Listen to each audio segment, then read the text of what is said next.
Good morning, everybody.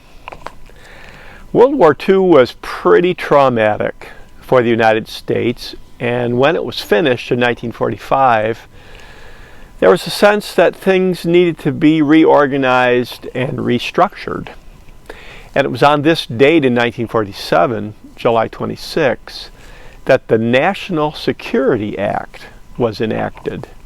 And this reorganized the military and also created the National Security Council and the CIA.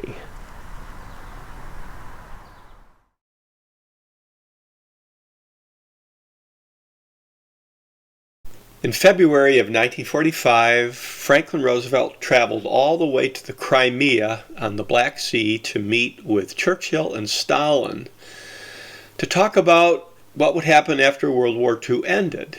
And a few months later, FDR died. But one decision the great powers made was to divide Germany into 4 zones of occupation. The Russians, the Americans, the French, and the British had a zone. And Berlin itself, which was totally surrounded by the Russian zone, was divided into 4 zones. So Berlin became the great symbol of the Cold War.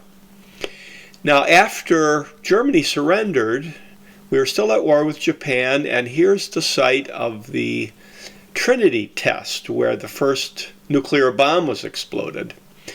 And at that same time, President Truman, who had been Roosevelt's vice president, was in Potsdam, a suburb of Berlin, meeting with Churchill and Stalin to talk about the shape of Europe now that the war in Europe was finished.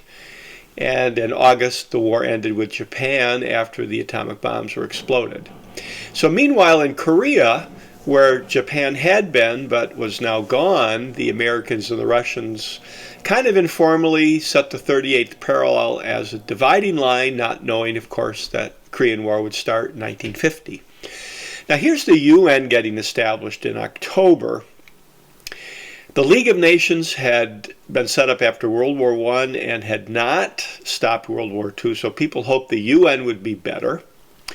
But at home, things were quite tense as we moved from the wartime economy to a peacetime economy. Here are some UAW workers striking. There were strikes all over the place in our country in the years right after World War II. Now, rationing ended. Here's a ration book. And what is the role of the government to be now in the economy since the war was over? And that was a big deal.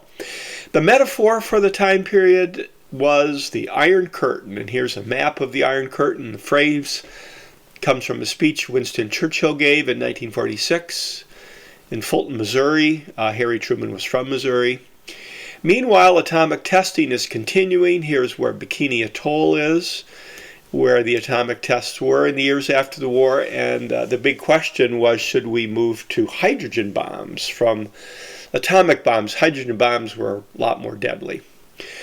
But there were hopes of international cooperation. An example was the Fulbright scholarship, which promoted international exchange of students.